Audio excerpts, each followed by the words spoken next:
أعوذ بالله من الشيطان اللعين الرجيم. بسم الله الرحمن الرحيم. الحمد لله رب العالمين وبه نستعين وهو المعين والصلاة والسلام على سيد الأنبياء والمرسلين سيدنا ونبينا وشفيع ذنوبنا وطبيب قلوبنا وبالقاسم محمد وآله الطيبين الطاهرين المعصومين المظلومين المنتخبين المنتجبين. أما بعد فقد قال الله تبارك وتعالى في كتابه المجيد وفرقانه الرشيد وقوله الحق. بسم الله الرحمن الرحيم. لقد خلقنا الإنسان في أحسن تقويم ثم رددناه أسفل سافلين إلا الذين آمنوا وعملوا الصالحات. صدق الله العلي العظيم.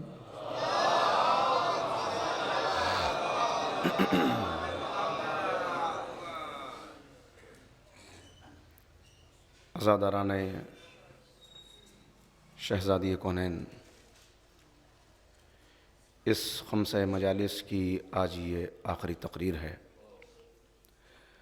سب سے پہلے تو میں اپنا فریضہ جانتا ہوں کہ آپ تمام حضرات کے لیے شکریہ تو نہیں، دعا کروں شہزادی کی بارگاہ میں کہ جس انداز سے آپ نے ایک طالب علم کی گفتگو کو ہر سال کی طرح سماعت فرمایا، اللہ رب العزت ہم سب کے لیے شہزادی کونین کی شفاعت کے دروازے کھول دیں۔ اور واقعاً اگر آپ توجہ کریں تو ہمارے پاس کیا ہے اگر ان ہستیوں کی شفاعت، ان کا کرم، ان کی عطا شامل حال نہ ہو۔ ہماری عبادتیں بھی کچھ عبادتیں ہیں، ہاں اتنا ضرور ہے کہ حاضر ہیں اس بارگاہ میں اپنی ٹوٹی پھوٹی بندگی لے کر، اپنے ادھورے سجدے لے کر، اپنی ناقص سے زندگی لے کر، اور اسی امید پر کہ ہماری عبادت تو ہمیں کامیاب نہ کر سکے گی، لیکن یقیناً شہزادی کونین کی نظر کرم ہوگی ان سب پر جو ان کے لال کے لیے آنسو بہاتے ہیں۔ ان آنسوؤں کو شرف قبولیت عطا ہو۔ علماء کرام یہاں موجود رہے، ان کا خصوصی طور پر شکر گزار ہوں۔ ایک طالب علم کی گفتگو سنی، بزرگ موجود ہیں، جوان موجود ہیں۔ یہ فرش مجلس پہ ہماری حاضری ہمیں یہ یاد دلانے کے لیے ہے کہ یہ کیسی عظیم ہستیاں تھیں اور کیسے مصائب ہیں جو انہوں نے برداشت کیے۔ ان کی فضیلتوں کو دیکھیں، ان کی مصیبتوں کو دیکھیں، اور پھر اپنے آپ سے سوال کریں کہ ایسی عظیم ہستیوں نے ایسے مصائب کس کے لیے برداشت کیے، برداشت کیوں کیے مصائب؟ رسول اللہ کی زندگی اٹھا کے دیکھ جائیے، ایک ایک لمحہ ایسا اللہ کا حبیب کہ جسے مالک معراج کی بلندیوں پر بلا رہا ہو. ایسا اللہ کا حبیب کہ جس کے لیے ارشاد فرما دیا گیا ان اللہ ملائکتہ یصلون علی النبی یا ایھا الذین آمنوا صلوا علیہ وسلموا تسلیما. کوئی عبادت مگر پھر وہی نبی ہے پہلے یتیمی کا صدمہ برداشت کرتا ہے، پھر اس کے بعد ایک ایک لمحے دیکھتے چلے جائیے اپنے لہو میں ڈوبا ہوا ہے، بے حیثیت لوگوں کے ہاتھوں مصیبتیں برداشت کر رہا ہے، دادا کا وطن چھڑایا جا رہا ہے، کانٹے بچھائے جا رہے ہیں، اوجھڑی ڈالی جا رہی ہے. طائف کے سفر میں ایسا لہو لہان کیا گیا کہ جب دشمن نے دیکھا تو اس کی بھی آنکھوں سے آنسو نکل پڑے. ساری مصیبتیں کس کے لیے پیغمبر برداشت کر رہے ہیں؟ کہ ہم اپنی زندگی کو بامقصد رکھیں اور مقصد زندگی سے ہٹ نہ جائیں. مولائے کائنات کیوں اتنی مصیبتیں برداشت کر رہے ہیں؟ دیکھیے ذرا اندازہ کریں کون سی شخصیت ہے اور کیسی مصیبتیں ہیں. گلے میں رسی خود مولا کہتے ہوئے نظر آئے، خود کہتے نظر آئے کہ مصیبتیں، کسی نے اپنی مصیبت کا شکوہ کیا تو اس شکوے کے جواب میں مولا نے کہا کہ مصیبتیں تو مجھ پر پڑی ہیں. اور اس کے بعد جو جملہ ہے کہا ریت کے ذروں سے زیادہ مقدار میں مصیبتیں تھیں جو علی نے برداشت کی. اور ایک موقع کے اوپر تو آنکھوں میں آنسو بھر کے کہتے نظر آئے ارے یہ بھی کوئی مصیبت ہے؟ مصیبت تو یہ ہے کہ تمہارے پہلو میں ذوالفقار ہو اور تمہاری زوجہ کی پسلیاں توڑ دی. کس لیے یہ مصیبتیں برداشت کر رہے ہیں؟ یہ مصیبتیں صرف اس لیے کہ 2022 میں جب ہم یہاں بیٹھے ہوئے ہوں تو ہمارے سامنے حق اور باطل میں فرق کرنا آسان ہو جائے اور ہم اپنی زندگی کے مقصد سے منحرف نہ ہو جائیں، ہٹ نہ جائیں، پھر نہ جائیں. کیسی عظیم شخصیات. بس وقت نہیں ہے اور میں نہیں عرض کروں گا باقی باتوں کو، صرف کچھ باتیں آپ تک پہنچانی جو سوالات آپ کے ذہن میں آتے ہیں. آج چاہتا ہوں تھوڑے سے ان سوالات کے بارے میں کچھ عرض کر دوں، مگر پہلے یہ اندازہ کریں کون سی شخصیات؟ پیغمبر اکرم جن کے لیے فرما دیا گیا لولاک لما خلقت الافلاک. مولائے کائنات جن کے لیے حدیث آگے بڑھی اور آپ نے سنا ہے اس حدیث قدسی کو بار بار، میں نے بھی پہلے بیان کیا تھا کہ علی کے لیے کہا گیا کہ لولا علی لما خلقتک. اے نبی اگر علی کو خلق نہ کرنا ہوتا تو آپ کو بھی خلق نہ کیا ہوتا. اور جب خاتون نور کی بات آئی تو کہا لولا فاطمہ لما خلقتکما. اگر فاطمہ کو خلق کرنا مقصود نہ ہوتا تو تم کو بھی خلق نہ کیا ہوتا، نہ علی کو خلق کیا ہوتا نہ رسول اللہ کو خلق. کیوں؟ کیا سبب؟ کیا فضیلت میں شہزادی بڑھ گئی؟ نہیں. عرض کیا تھا یہ فضیلت کی بات نہیں، مقصدیت کی بات ہے. اللہ نے جو مقصد پیغمبر کو دے کر بھیجا ہے وہ مقصد ہے ہدایت، وہ مقصد ہے بندوں کو رب کی طرف بلانا، رہنمائی کرنا. اگر تصدیق کرنے والا علی جیسا نہ ہوتا تو پیغمبر کی آواز صدا بند صحرا ہو جاتی. لہذا بتایا جا رہا ہے کہ علی تصدیق کرنے کے لیے موجود تھے تو ہم نے آپ کو بھیجا. اور اگر حضرت فاطمہ کی قربانیاں نہ ہوتی تو نہ رسول اللہ کی محنت باقی رہتی نہ حضرت علی کی محنت باقی رہتی. لہذا بتایا جا رہا ہے کہ یہ وہ خاتون ہیں. اور واقعاً اگر آپ توجہ کریں یہ لمحہ جس کو یاد کرنے کے لیے، جس پہ آنسو بہانے کے لیے ہم یہاں موجود ہیں، آپ پوری تاریخ اٹھا کر دیکھ جائیں. اس لمحے میں اگر حضرت فاطمہ نہ ہوں تو مولائے کائنات کو دشمنوں کی تلوار سے کوئی بچا نہیں سکتا. کیوں نہیں بچا سکتا؟ اس لیے کہ علی اپنے دفاع میں اس وقت تلوار نہیں اٹھائیں گے. میں ابھی عرض کروں گا، یہ سوالات ذہن میں آتے ہیں، یہ باتیں ہمیشہ ہمارے یہاں ہوتی رہیں، پہلے بھی ائمہ کے دور میں بھی ہوئیں، کہ آخر کیوں علی نے تلوار نہیں اٹھائی، آخر کیوں شہزادی کونین ہی دروازے پر آئیں، آخر سبب کیا تھا، بعد میں خاموشی کیوں رہی، کہاں چلے گئے تھے باقی لوگ، کیا کوئی بھی آواز پر لبیک کہنے والا نہ تھا، بنی ہاشم تو موجود ہوں گے، انہوں نے ساتھ کیوں نہیں دیا؟ یہ ساری باتیں ہمیشہ آتی ہیں۔ میں بس ایک دو باتیں کتاب سے آپ کی خدمت میں عرض کروں گا، کتاب سے زبانی بھی بیان کر سکتا ہوں مگر سہارا اس لیے تاکہ آپ کو اطمینان رہے کہ معتبر باتیں آپ تک پہنچ رہی ہیں۔ مگر پہلے اندازہ کریں یہ ہستیاں کیا ہیں، ابھی تو ان کی شان کو دنیا سمجھ نہیں سکی، نہ سمجھ سکتی ہے۔ ہمارے ظرف میں اتنی صلاحیت ہی نہیں ہے کہ ہم یہ سمجھ سکیں کہ یہ ہستیاں کیا ہیں۔ امام جعفر صادق علیہ السلام کی خدمت میں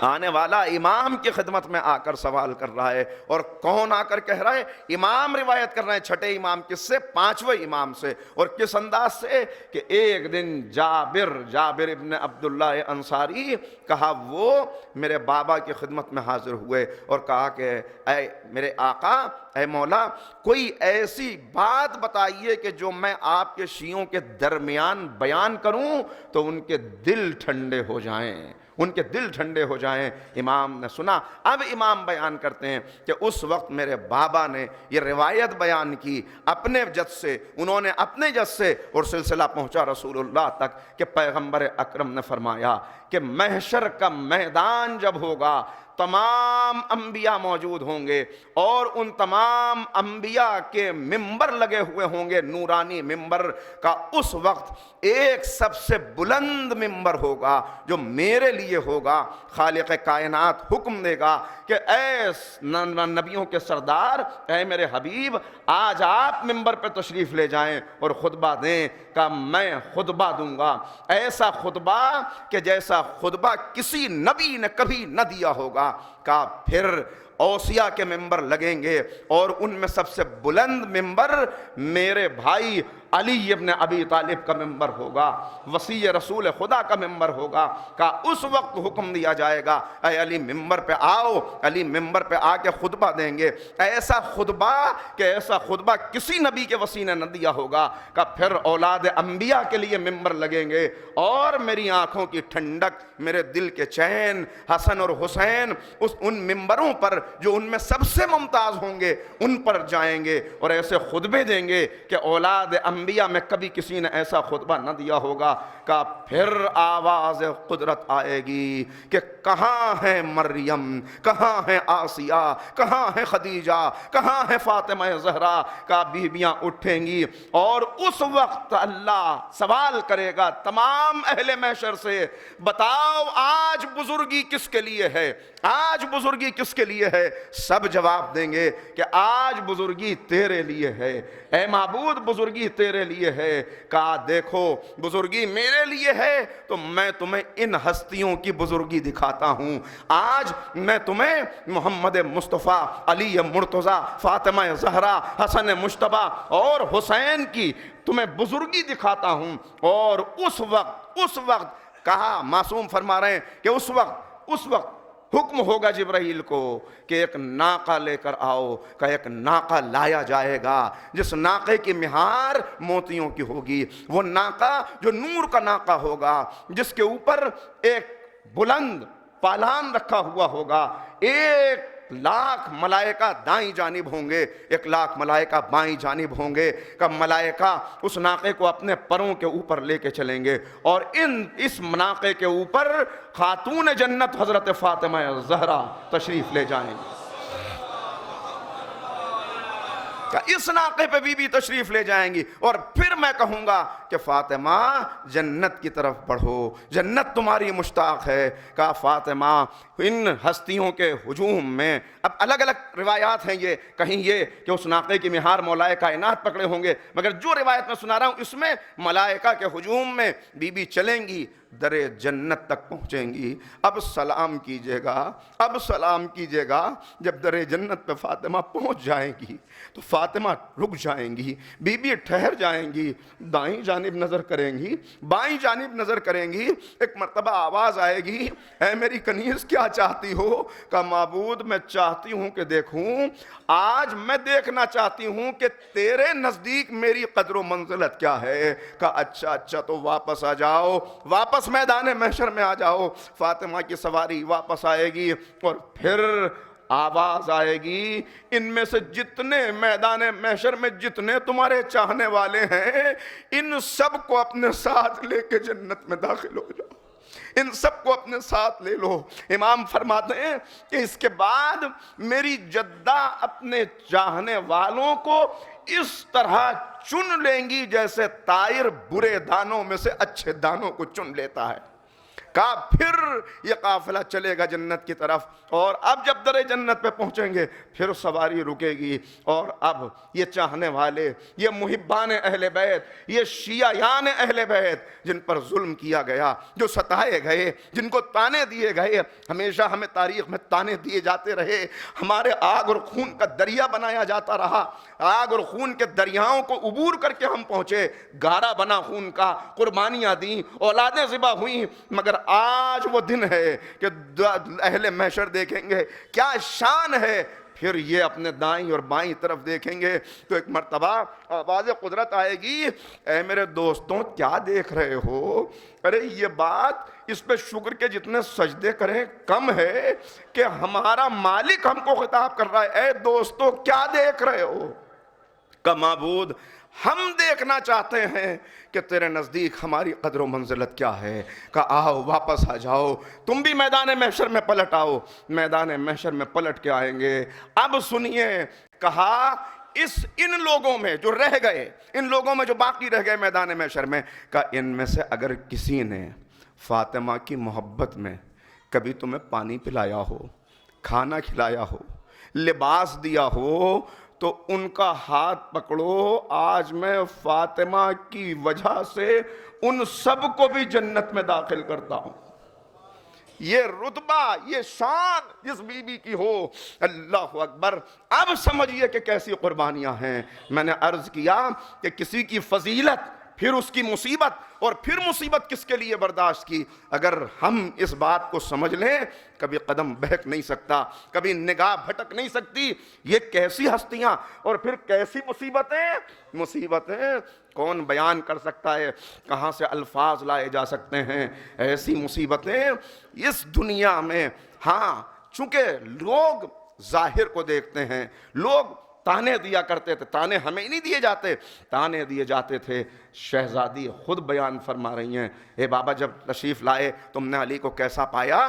پہلے دن تشریف لائے، مولائے کائنات سے پوچھا فاطمہ کو کیسا پایا، کیسا پایا فاطمہ کو؟ یہ پیغام ہے علی کی زندگی کا، رسول کی تربیت کا، اور پیغام ہر اس باپ کے لیے کہ جو پیغمبر کی سیرت پہ عمل کرنا چاہتا ہے کہ اپنی بیٹیوں کو اس لائق بنا دے، ایسی تربیت کر دے کہ کسی بھی موقع کے اوپر یہ پوچھتے ہوئے شرم سے سر نہ جھکے کہ آخر کیسا پایا، اور پھر جواب بھی وہی ہو جو مولا کائنات کا جواب ہے کہ میں نے عبادت خدا میں، بندگی پروردگار میں فاطمہ کو بہترین شریک پایا۔ اپنے گھر سے اپنے شوہر کے گھر آئیں، آنکھوں میں آنسو ہیں، کہا بنت رسول یہ گریہ کس لیے؟ کہا یا علی آج میں اپنے گھر سے آپ کے گھر آئی ہوں، ایک دن اس گھر سے میں اپنے قبر کی طرف جاؤں گی، میں اپنے رب کی طرف جاؤں گی، آئیے ہم دونوں مل کے اپنے رب کی عبادت کریں۔ مصلے بجھ گئے، عبادتیں ہو رہی ہیں۔ یہ ہے پیغام شہزادی کی زندگی۔ میں نے عرض کیا تھا کہ موت پر مسکرانا یہ کب آئے گا؟ جب زندگی اتنی خوبصورت ہو کہ موت کا استقبال کرتا ہوا بندہ نظر آئے۔ اور اب شہزادی سے پوچھ رہے ہیں علی کو کیسا پایا؟ کہ بہترین پایا، مگر بابا یہ قریش کی عورتیں مجھے تانا دیتی ہیں، یہ کہتی ہیں کہ نبی کے پاس دیکھیے معیار کیا ہے، مقصد زندگی کیا ہے، زندگی بامقصد کیسے بنے، بس کہا یہ مجھے تانا دیتی ہیں، یہ مجھ سے کہتی ہیں کہ نبی نے ایک غریب اور مفلس شخص کے ساتھ تمہاری شادی کر دی۔ اتنے رشتے موجود تھے، اتنے لوگ متمنی تھے، مگر ایک غریب کے ساتھ۔ بس ایک مرتبہ پیغمبر نے ارشاد فرمایا، اے فاطمہ سنو، اللہ نے تمام خزانوں کا مالک مجھے اور علی کو بنایا ہے۔ ہمارے پاس دنیا کے تمام خزانوں کی چابیاں ہیں، مگر ہم نے ان خزانوں پر اللہ کی مرضی کو ترجیح دی ہے، اللہ کی مرضی کو ترجیح دی ہے۔ کہا کہ میرے بعد علی اس خلق میں سب سے افضل ہے، سب سے افضل۔ تم دنیا دیکھ رہے ہو، تم دولت دیکھ رہے ہو، ہاں وہ حسن دیکھو کہ جو نبی کی نگاہ میں حسن ہے، وہ حسن دیکھو جو بندے کو اتنا بلند کر دے۔ ہمارے لیے معیارات کیا ہیں؟ ہم جب رشتے کا انتخاب کرتے ہیں تو کیا دیکھتے ہیں؟ اب میں چاہتا نہیں ان باتوں کو ڈسکس کرنا اس وقت، ورنہ باتیں رہ جائیں گی، لیکن تھوڑا سا متوجہ کروں۔ ہم کیا دیکھتے ہیں؟ دیکھیے ہم نے جو معیارات بنائے، جو دین پر بھی عمل کر رہے ہیں، انہوں نے بھی جو معیارات بنائے ہیں، مجھے معاف کیجیے گا مگر معیارات وہی ہیں جو معاشرے کے بنائے ہوئے معیارات۔ رشتہ دیکھیں گے، کیا دیکھیں گے؟ نشہ تو نہیں کرتا، زیادہ غصہ تو نہیں کرتا، اخلاق تو خراب نہیں ہے۔ یہ دو تین چیزیں یہ تو ہر انسان دیکھتا ہے، ایک دیندار بھی یہی دیکھتا ہے، بے دین بھی یہی دیکھتا ہے، یہی دیکھتا ہے۔ بری عادتیں تو نہیں ہیں، مگر ذرا اس سے ایک قدم آگے بڑھ کے آپ سے سوال کروں، یہ تو معاشرے کا بنایا ہوا معیار ہے، لہٰذا ہم میں سے بھی جب کوئی چلے گا انہی عادتوں کو دیکھے گا، یہی چیزیں دیکھے گا، مگر پھیلانا نہیں بات کو، مگر ہے کوئی جو یہ دیکھنے کے بعد کہ ہاں یہ عادتیں تو نہیں ہیں، اب اس کے آگے بڑھ کے یہ دیکھے کہ گھر کے اوپر جو بڑی گاڑی کھڑی ہوئی ہے یہ حرام کی کمائی سے تو حاصل نہیں ہوئی ہے، یہ عالیشان گھر جو بنا ہوا ہے یہ بھائی کا حق مار کے تو نہیں بنایا ہے۔ یہ معیارات ہمارے یہاں کوئی خاص معنی نہیں رکھتے۔ معاشرے میں عزت ہے، ٹھیک ہے، دولت حاصل ہوئی ہے، بائی ہک اور بائی کروک جیسے بھی حاصل کی ہو، اچھا ہے، نیک ہے، لہٰذا ہمیں اپنے معیارات کو بدلنا پڑے گا، بدلنا پڑے گا۔ اقبال یہی کہہ رہے ہیں، اگر توجہ کرو، اگر پندے درویش پذیری، ہزار امت بمیرت تو نمیری، اگر درویش کی اس نصیحت کو یاد رکھو تو ساری امتیں مردہ ہو جائیں، مر جائیں، مگر اے ملت اسلامیہ تو مر نہیں سکتی۔ کیا کہ اس نصیحت کو یاد رکھو، اس نصیحت کو یاد رکھو کہ اس زمانے سے اپنے آپ کو پنہا کر لو۔ اے ملت کی بیٹیوں، اپنی آغوش کو آغوش فاطمہ کی طرح پاکیزہ بنا لو۔ اگر تم نے پاکیزہ کر لیا تو اس آغوش میں پلنے والے بھی حسن و حسین کی سیرت پہ چلنے والے نکلیں گے۔ لہذا معیارات بدلنے تو کیا ہے یہ، ورنہ کیا نہیں تھا، کیا نہیں۔ مولا نے خود خطبہ قاصیہ، علماء تشریف فرمائے، نہج البلاغہ کے طویل خطبوں میں سے خطبہ کہ جس کے اندر مولا ارشاد فرما رہے ہیں، مولا متوجہ کر رہے ہیں اسی بات کو کہ زندگی کو اپنی بامقصد رکھنا۔ دیکھو ذرا توجہ کرو اس بات کو، اور پھر پڑھیے گا آپ تو خطبہ جا کر، میں ایک دو اشارے صرف کر رہا ہوں۔ کہا کیا یہ نہیں ہو سکتا تھا، مفہوم میں آپ کی خدمت میں عرض کر رہا ہوں، کیا یہ نہیں ہو سکتا تھا کہ اللہ آدم کو نور اور خوشبو سے پیدا کر دیتا؟ اگر نور اور خوشبو سے آدم کو پیدا کیا ہوتا تو کسی کو اعتراض کی کہاں گنجائش تھی؟ کہا یقیناً اللہ رب العزت علی کل شیء قدیر ہے، وہ جناب آدم کو خوشبو سے پیدا کر دیتا، جناب آدم کو نور سے پیدا کر دیتا۔ کہا مگر اگر اللہ نے ایسا کیا ہوتا تو پھر پتہ کیسے چلتا کہ فرشتہ کون ہے، شیطان کون ہے؟ آزمائش تھی، آزمایا گیا۔ پھر آگے بڑھ کے اب مختلف موقعوں کے اوپر مولا نے بار بار دعوت دی ہے، بار بار بلایا ہے، پھر کہہ رہے ہیں کہ دیکھو ذرا یاد کرو اس منظر کو کہ جناب موسیٰ جناب ہارون کے ساتھ فرعون کے دربار میں کھڑے ہوئے ہیں، عجیب عالم، پھٹا ہوا لباس، پا برہنہ، ہاتھوں میں عصا، دیہاتیوں کی شکل، اور آ کے فرعون کو دعوت دینا ہے کہ تجھے جتنی نعمتیں اللہ نے دی ہیں، ہم تجھے وہ راستہ بتا دیں کہ یہ نعمتیں تو ہمیشہ ان کا مالک بن کے رہے، یہ نعمتوں میں اور اضافہ ہو جائے، بس اس کا شکر گزار بن جا جس نے تجھے یہ نعمتیں دی ہیں۔ فرعون نے اپنے ساتھیوں کی طرف دیکھا اور قہقہا بلند کر کے کہا کہ دیکھو تو صحیح ذرا ان کو، ذرا انہیں دیکھو، ان کا لباس دیکھو، ان کی حالت دیکھو، یہ مجھے بتانے آئے ہیں جو اتنا بڑا حاکم، جس کا اتنا بڑا خزانہ، اسے یہ بتانے کے لیے آئے ہیں کہ وہ کیا کرے، کیسے نعمتیں۔ تو مولا کہہ رہے ہیں کیا یہ نہیں ہو سکتا تھا کہ فرعون سے بڑا خزانہ اللہ نے موسیٰ کو عطا کر دیا ہوتا؟ کہا، اور پھر اب میں مختصر کر رہا ہوں، بس جملے الگ الگ جگہ کے ہیں، کہا اگر اللہ کی نظر میں اس دولت کی حیثیت مکھی کے پر کے برابر بھی ہوتی تو اللہ نے اپنے نمائندوں کو ان دولت مندوں کے مقابلے میں دولت دے کر بھیجا ہوتا، مگر یہ آزمائش تھی، یہ بتایا جانا تھا، یہ دیکھا تمہیں بتانا تھا کہ تم دیکھو، تم دولت دیکھ رہے ہو۔ آج میں نے عرض کیا تھا پہلی تقریر میں، ہماری چاہت کیا، ہم اطاعت گزار ہیں، لہذا خزانوں کی چابیاں ہمیں مل جائیں، دولت ہمیں مل جائے، زمین اپنے خزانوں کو اگل دے، گڑے ہوئے خزانے مل جائیں، ان پہ بجلی گر جائے، وہ جو اطاعت نہیں کرنے والے ان کے اوپر عذاب آ جائے۔ یہ دنیا دار الامتحان ہے، وَمَا الْحَيَاةُ الدُّنْيَا إِلَّا مَتَاعُ الْغُرُورِ، لہذا اس دنیا میں ان چیزوں کی تمنا نہ کیجئے، اس دنیا میں نہیں۔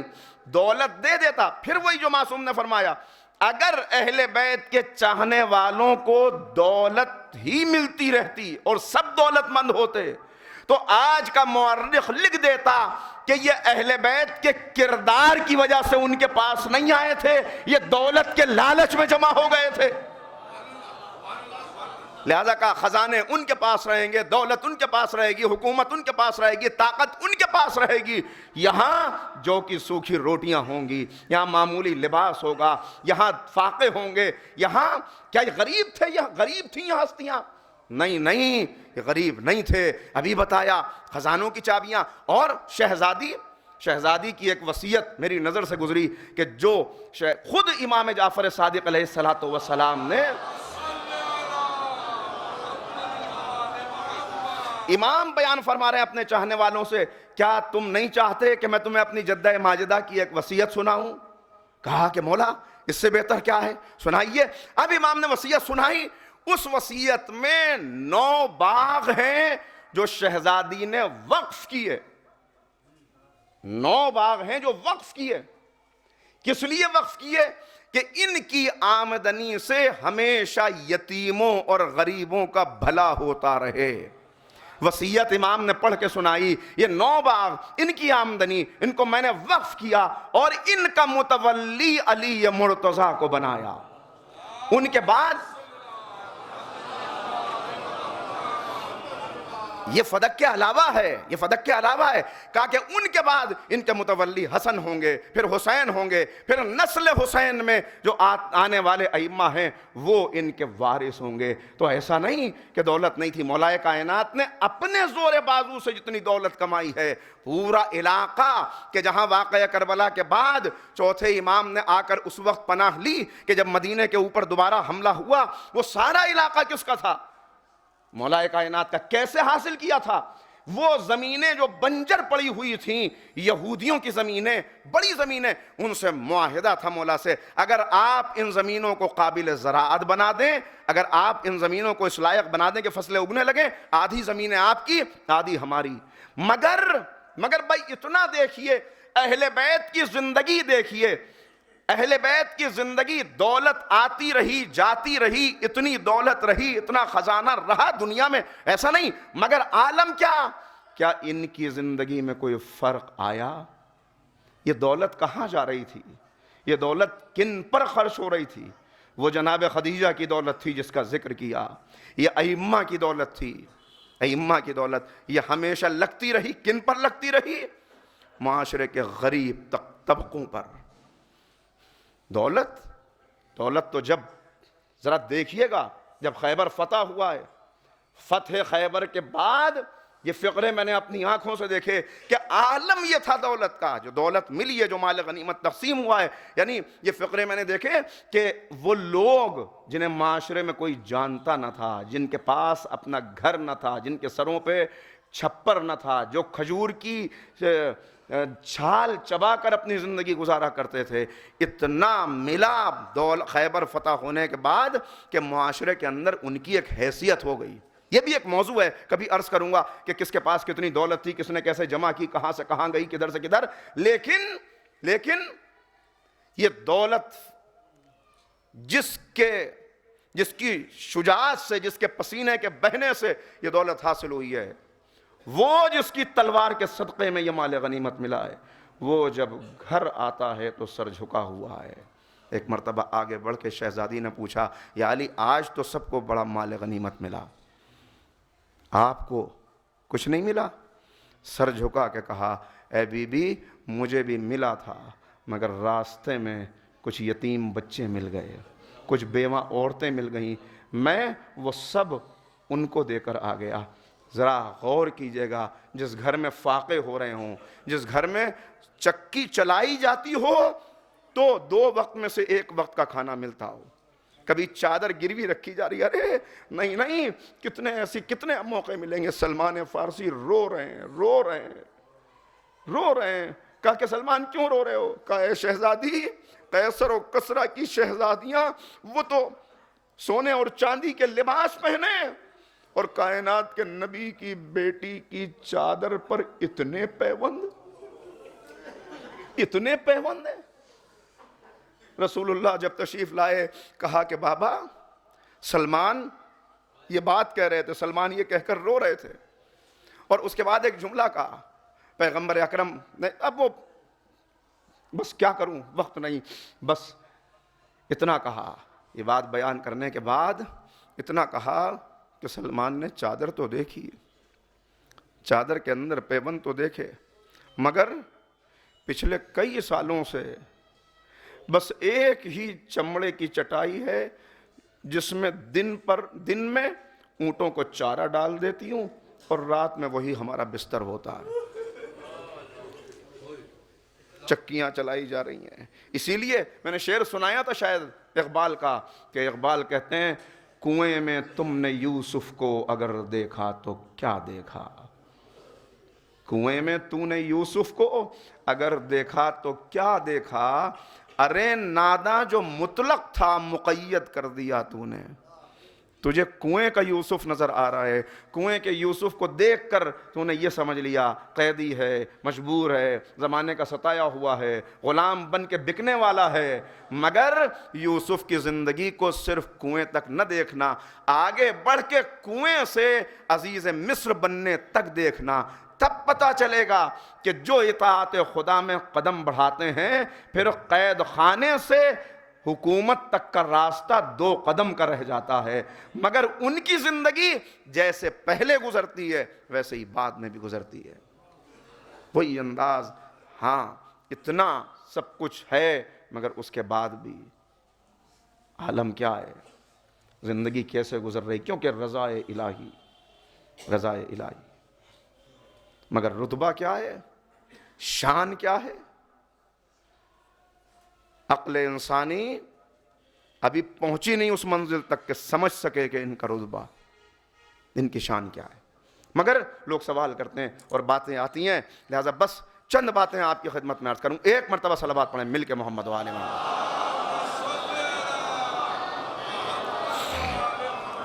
ایک اور اس سے بہتر صلوات پڑھیے گا آپ حضرات۔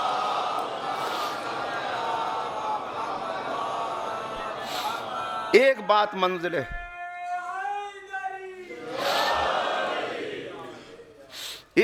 منزل فضائل میں آپ کو سنانی، اور ایک بات منزل مصائب میں، بس بات کو بہت زیادہ پھیلانا اس وقت مقصود نہیں ہے، مگر بس اتنا سمجھ لیجئے، پہلے یہ دیکھیں کہ اتنی عظیم ہستیاں، اور پھر اس کے بعد ان کے اوپر ایسے مظالم، کس لیے مظالم میں نے عرض کر دیا۔ حیرت کرتے ہیں لوگ کہ آخر کیوں مولا نے تلوار نہیں اٹھائی، آخر کیوں ایسا ہوا۔ ایک تو یہ دیکھیے کہ مولا کا چھنا کیا، گیا کیا، گیا کیا؟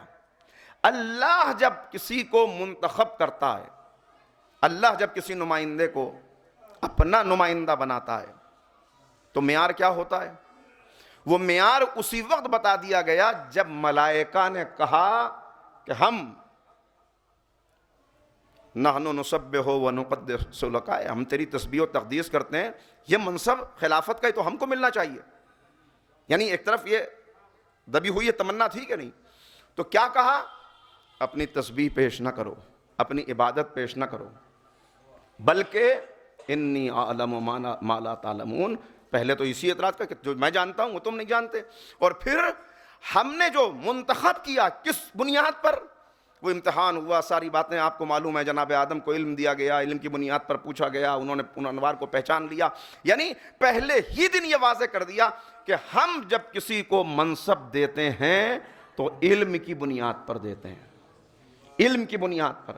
تو علم کی بنیاد پر منصب ملا، تو اب پہلے تو یہ بتائیے کہ جو کچھ علی کا چھنا وہ کیا تھا؟ کیا وہ منصب چھن گیا جو اللہ نے دیا تھا؟ منصب چھن گیا؟ بھئی میں یہاں سے باہر نکلوں اور آپ دیکھیں کہ میرا کسی سے جھگڑا ہو رہا ہے، مولانا کیا بات ہے؟ میں نے کہا دیکھیے انہوں نے میرا علم چھین لیا، تو آپ مسکرا کے کہیں گے کہ ٹوپی چھینی جا سکتی ہے، شیروانی چھینی جا سکتی ہے، اینک چھینی جا سکتی ہے، علم کوئی ایسی چیز ہے کہ چھین لیا جائے؟ تو اللہ بناتا ہے علم کی بنیاد پر، لہذا اللہ جسے منصب دیتا ہے اگر ساری دنیا بھی منحرف ہو جائے تو اس کا کچھ نہیں بگڑتا، اس لیے کہ بندوں کے بگاڑنے سے اس کا بگڑتا ہے جسے بناتے بندے ہیں۔ جو وہاں سے منصب لے کر آئے، علم لے کر آئے، جملہ کہہ دوں، وہ اگر کھجور کی چٹائی پر بھی بیٹھا ہوا ہو تو انگلی کے اشارے سے سورج پلٹا کے بتا دیتا ہے کہ یہاں والا نہیں، وہاں سے منصب لے کے آیا ہوں، وہاں سے منصب لے کر آیا۔ علم کی بنیاد پر جس کو بنا۔ اب دیکھیے کہ پہلے یہ دیکھیں وہ جو الہی منصب تھا کیا اس کو کوئی لے سکتا تھا؟ نہیں، وہ علم کی بنیاد پر تھا، اور دنیا نے اسی لیے دیکھا کہ جو تبدیلیاں بھی ہوئیں، جو باتیں بھی ہوئیں، ہم نے دیکھا خزانے جمع کیے، فوجیں بنائیں، حکومت کے انتظامات کیے، سرحد حکومت کو بڑھانے کے لیے فوجیں روانہ کی، ایران فتح ہو جائے، روم فتح ہو جائے، یہ ہو جائے، وہ ہو جائے، یہ ساری چیزیں کی، مگر جب کوئی علمی مسئلہ آیا، جب کوئی قرآن کی بات آئی تو ہم نے یہی دیکھا کہ حکومت اپنے نمائندوں کے ساتھ وہاں آئی جہاں یہودی کے باغ میں میرا مولا مزدوری کر رہا تھا، اور آ کے پوچھا یا علی اس مسئلے میں حکم قرآن کیا ہے، اس مسئلے میں حکم حدیث کیا ہے؟ مطلب یہی تھا کہ خود پیغام دے رہے تھے کہ ہم جسموں پہ حکمراں ہو سکتے ہیں مگر دلوں پہ کل بھی علی کی حکومت تھی، آج بھی علی کی حکومت ہے۔ مسئلہ جب آئے جو علم کی بنیاد پر منصب ملتا ہے اس کو کوئی لے نہیں سکتا، تو وہ منصب موجود تھا، موجود ہے، چھنا کیا، کس کا نقصان ہوا اور کیا کچھ ہوا؟ 3 دن تک کیا ہوا؟ 3 دن، اب مختصر کر رہا ہوں باتوں کو، 3 دن پیغمبر اکرم کا جنازہ رکھا رہا، 3 دن پیغمبر کا جنازہ رکھا رہا۔ کیوں جنازہ رکھا رہا؟ پیر کو پیغمبر اس دنیا سے رحلت فرمائی، پیغمبر نے، عوام کی زبان میں کہوں تو وفات ہوئی، مومنین سے خطاب کر کے کہوں تو پیر کا دن تھا، 28 صفر تھی، 11 ہجری تھی جب پیغمبر کی شہادت ہوئی۔ زہر دیا گیا ہے پیغمبر اکرم کو، یہ تفصیل کا اس وقت موقع نہیں ہے، اور اس کے بعد 3 دن تک پیر منگل بدھ انتظار ہوتا رہا، مولا کائنات انتظار کرتے رہے۔ ذرا سا آپ سے ایک سوال کروں، جب کسی کے گھر انتقال ہوتا ہے، مہمان آتے ہیں تو سب لوگ کیا کہتے ہیں؟ بھئی جلدی کرو، جلدی کرو، یہ جلدی کرنے کا حکم شریعت دیتی ہے، جلدی کرنے کے لیے کہا جاتا ہے۔ اس میں اور جو اسباب ہیں اس میں ایک سبب کیا ہے؟ ایک سبب یہ ہے بار بار چاہنے والوں کی نظر اگر میت پہ پڑے گی، اگر اولاد بار بار دیکھے گی، اگر گھر والے بار بار دیکھیں گے، نظر پڑے گی، تو پھر ان کے لیے دل کا سنبھالنا مشکل ہوگا۔ ظاہر ہے کوئی تصور کر سکتا ہے کہ جب تک میت دفن نہ ہو اس وقت تک کوئی کچھ کھا لے۔ 3 دن جنازہ رکھا رہا، اہل بیت پہ کیا گزری ہوگی یہ بیان کرنا میرے بس کی بات تو نہیں ہے۔ سوال کیے ہیں لوگوں نے، علماء سے بھی پوچھا ہے، معصومین سے بھی پوچھا ہے کہ آخر کیوں مولا 3 دن تک انتظار کرتے رہے؟ کیوں بنی ہاشم کے کچھ لوگ بیٹھے رہے اور سوگوار بن کے بیٹھے رہے؟ کیوں آخر اسی وقت نہیں دفن کر دیا؟ ہو گیا تھا، ٹھیک ہے، جانے والے چلے گئے، دفن کر دیا جاتا۔ اس کا جواب میں کیا آپ کی خدمت میں عرض کروں، دل ٹکڑے ہوتا ہے۔ مگر جو کچھ میں نے دیکھا اس کے جواب کے طور پر کہا، اگر علی نے انتظار کیے بغیر دفن کر دیا ہوتا تو دشمنوں کو موقع مل جاتا، آتے اور قبر کھود کے پھر نبی کا جنازہ نکالتے۔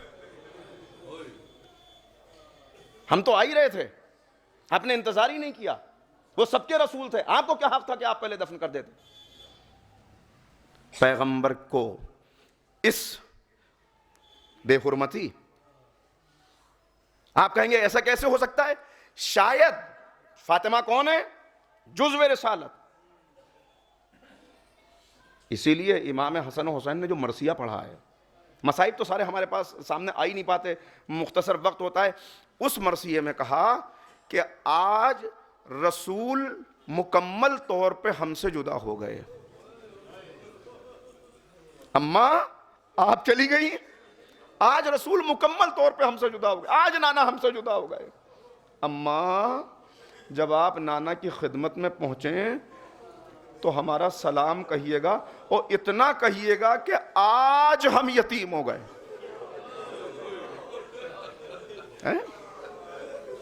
جزو رسالت۔ تو میں عرض کیا کر رہا تھا کہ کوئی کہہ سکتا ہے یہ کیسے ہو سکتا ہے کہ ایسا کرتے، مگر فاطمہ، اسی لیے بار بار شہزادی کا تعارف رسول اللہ نے کرایا ہے۔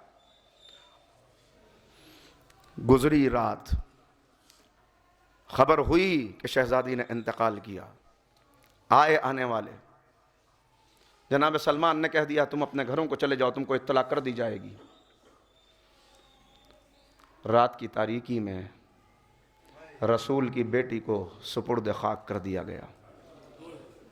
اس وقت کا بھی جو مرثیہ ہے، اب میں کیا کروں، اس وقت کا بھی جو مرثیہ، جو مولا نے مرثیہ کہا، جو عالم تھا، جو باتیں کہی ہیں، شہزادی کو سپرد خاک کر کے آ گئے واپس۔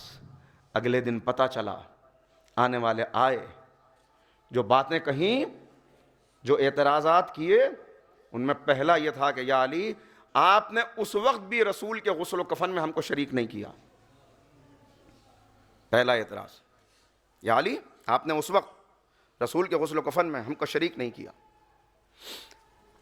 مولا نے فرمایا اب پورا یہی وہ موقع ہے کہ جہاں مولا نے پوری بات بتائی۔ ملائکہ جنت سے آئے تھے، مدد کر رہے تھے، فضل ابن عباس موجود تھے، ان کی آنکھوں پہ پٹی بندھی ہوئی تھی، رسول کی یہ وصیت تھی، پیغمبر کی وصیت تھی، تم مجھ کو غسل دینا، تم مجھے کفن پہنانا، یہ ساری بات ہوئی۔ اس بات کا جواب یہاں پر دے دیا، اور پھر مولا نے جو کچھ کہا آگے، تم کہاں تھے، ان باتوں کو بہت چھوڑتے ہوئے باتوں کو چل رہا ہوں۔ دوسرا اعتراض، آپ نے اپنے بیٹے کو بھیجا، سکھا کر بھیجا، جس نے آ کے مسجد میں تمام لوگوں کے سامنے یہ کہا اترا میرے باپ کے ممبر سے، کہا میں خدا کی قسم کھا کے کہتا ہوں کہ میں نے حسن سے ایسا کہنے کے لیے نہیں کہا، مگر کیا تم حسن کو جانتے نہیں ہو؟ حسن تمہاری آنکھوں نے نہیں دیکھا؟ پیغمبر نے حسن کے لیے سجدے کو طول دیا،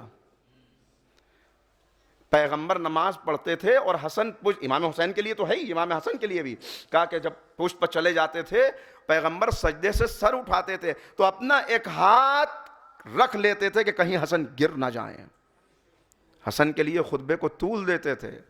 حسن نے ہمیشہ اس منبر پر اپنے نانا کو دیکھا تھا. آج جب اس منبر پہ کسی اور کو دیکھا تو حسن برداشت نہ کر سکے. رد عمل تھا. شہزادی نے جو مرثیہ کہا ہے اس مرثیے کا ایک جملہ یہ بھی ہے، اے بابا آپ کے بعد منبر نور پر تاریکی چھا گئی. منبر نور پر تاریکی چھا گئی. کیسا غضب ہے، کیا عالم ہے. اور پھر کہا کہ آپ نے ہمیں اطلاع کیے بغیر رسول کی بیٹی کو دفن کر دیا. بس ایک مرتبہ پلٹ کے کہا کہ فاطمہ کی وصیت تھی، وصیت تھی. تو ثانی نے آگے بڑھ کے کہا کہ نہیں، میں ابھی خواتین کو کہتا ہوں وہ آئیں، قبر کھولیں، میت کو نکالیں. بس یہ وہ عالم تھا، یہ وہ موقع تھا کہ جب لوگوں نے یہ منظر دیکھا. ایسا نہیں ہمیشہ مولا خاموش رہے ہیں. علی گھر میں گئے اور اب جب واپس پلٹے تو عالم یہ تھا کہ زرد رنگ کا لباس پہن رکھا تھا جو آپ میدانوں میں پہنا کرتے تھے. سر کے اوپر پٹی بندھی ہوئی تھی، چہرہ آنکھیں سرخ تھیں اور گلے کی رگیں غصے سے پھولی ہوئی تھیں. آئے اور آ کے کہا کہ میں نے رسول کی وصیت کی وجہ سے اب تک صبر کیا، لیکن اگر کسی نے مٹی کا ایک ڈھیلا بھی اٹھایا تو اس زمین پہ خون کی ندی بہہ جائے گی. اور یہ کہہ کے ثانی کا گریبان پکڑ کے اٹھا کے زمین پر پٹخا. اور اگر لوگ درمیان لوگ آگے بڑھے، یا علی یا علی، اچھا جیسا آپ چاہتے ہیں. یہ تو یہ پیغام تھا. کیوں وہاں 3 دن؟ اس لیے کہ یہاں دیکھ لو، جب یہاں یہ کرنے کی کوشش کی جا سکتی ہے تو وہاں بھی ایسا ہوتا. 3 دن گزر گئے اور اب جب چوتھا دن آیا، چوتھا دن بڑا عجیب تھا. وقت گزرتا جا رہا ہے مگر صرف ایک منظر چھوٹا سا آپ کو بیان کر دوں. چوتھا دن، اس چوتھے دن میں کیا ہوا؟ ایک مرتبہ صلوات پڑھیں محمد و آلہ.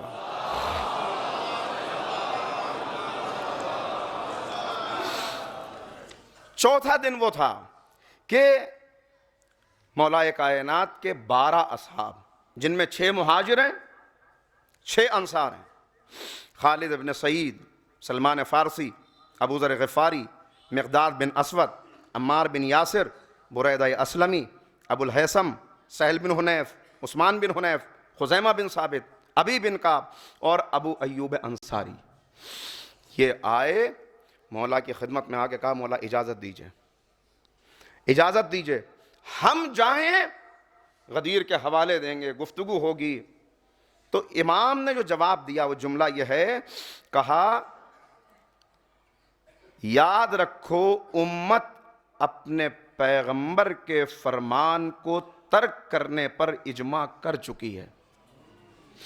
تمہارے جانے کا کوئی فائدہ نہیں، لیکن جاؤ اتمام حجت کر لو. اب یہ لوگ آئے اور اس کے بعد انہوں نے جو گفتگو کی ہے، جو عالمانہ خطاب کیا ہے، جو دلیلیں دی ہیں، گنجائش نہیں کہ میں ان کو عرض کروں. بس ان دلیلوں کا دینا تھا کہ کوئی جواب نہیں تھا کہ جو حاکم دے سکتا. یہ ساری گفتگو کرنے کے بعد انہوں نے کہا اتر آؤ رسول اللہ کے ممبر سے، اترو رسول اللہ کے ممبر سے. یہ ممبر رسول سے اترے اور اپنے گھر میں جا کر دروازہ بند کر لیا. اب سنیے،